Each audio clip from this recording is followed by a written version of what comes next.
Have you ever tried to quiet your mind only to find it noisier than ever? Have you noticed that the more you speak, the more agitated you feel? Why is it that in an age of constant communication, true inner peace seems more elusive than ever? Welcome back to the channel.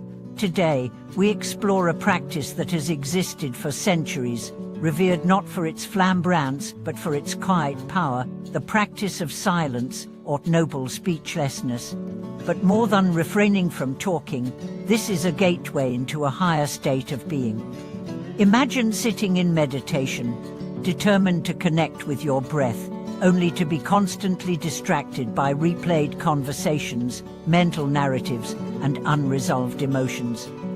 You feel you must talk through your spiritual path, explain your realizations, validate your progress, yet somehow, the more you articulate, the more scattered you become. This is the paradox: more words, less peace. Let us begin with an ancient principle, a cornerstone of Buddhist wisdom, known as restraining the six senses. This means drawing back your sensory faculties, eyes, ears, nose, tongue, body, and mind, so that instead of reaching outward, they return inward, nesting into a single point of awareness. This is not mere denial. This is integration. It's the essence of mindfulness. But in modern life, where do we most leak our energy?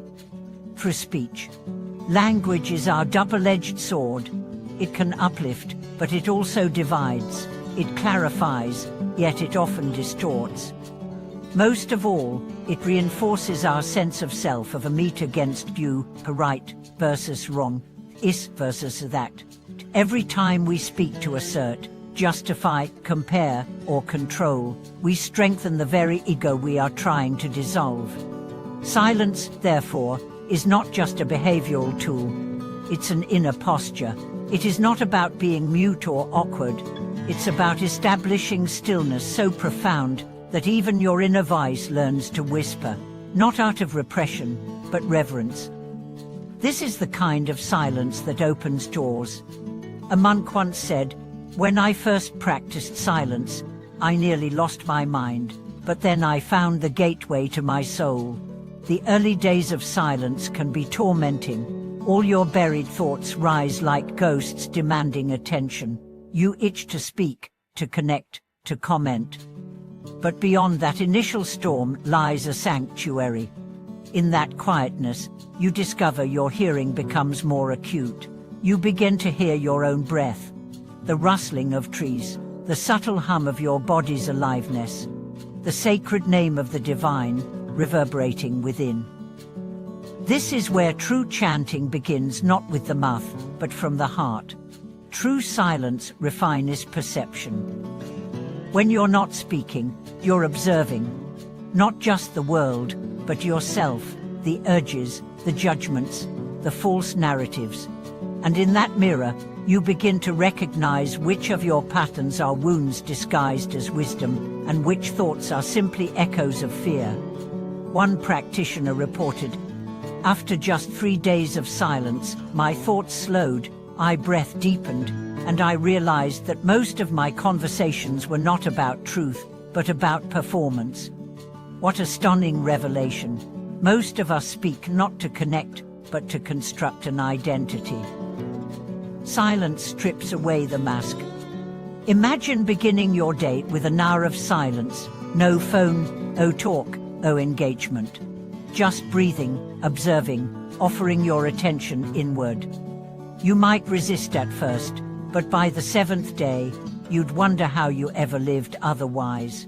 You'd find space where there was tension, clarity where there was confusion, serenity where there was noise. And it's not just about you. When you cultivate inner silence, your relationships transform. You stop reacting impulsively. You listen more deeply. You become less concerned with winning and more open to witnessing. You stop filling silence with sound and allow it to speak for itself. A wise teacher once advised, "Speak only when your words are more beautiful than silence."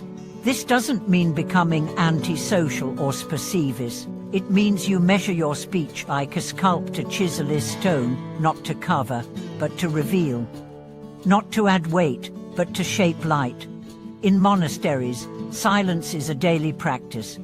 But you don't need robes or rituals to experience its gifts. Begin with the silence windows, 15 minutes in the morning, 15 before bed. Use this time to recite a mantra, focus on your breath, or simply rest in awareness. Do not chase thoughts. Do not flee from discomfort. Just be you. Soon, this silence will extend beyond the practice window. It will enter your conversations. You will speak more mindfully, listen more fully, and in arguments, you may find yourself choosing peace over dominance. That's the real miracle of silence. It doesn't make you passive, it makes you powerful. Because when you're not rushing to speak, you start hearing the unspoken cries of others. You recognize that every complaint hides pain, every outburst masks a fear, and your silence becomes a bomb, not a weapon. Let me share a story. A man once entered a 7-day silent retreat, seeking peace after a painful divorce. He thought silence would feel like isolation, but by the 3rd day, he felt more connected to the universe than ever. He journaled, "In this stillness, I met my sadness, not as an enemy, but as a visitor. And I sat with it like an old friend." That's healing. That's true speech. So how can you integrate this into daily life? Observe your speech. Reflect. What am I speaking right now? Is it necessary? Is it kind? Is it rooted in truth? And if the answer is no, return to silence. That return is a victory, not a defeat. Even in a world designed for noise, you can be the quiet center. You can be the one who doesn't need to shout to be heard. You can embody the strength that whispers without trembling. And from that silence, your actions will thunder with integrity. Silence is not absence. It is presence intensified. It is the space where wisdom gestates. It is the ground where the soul grows. If you've experienced the beauty of sacred silence, share your reflections in the comments below. Tell us how it changed you. And if you're just starting, let this video be your guide.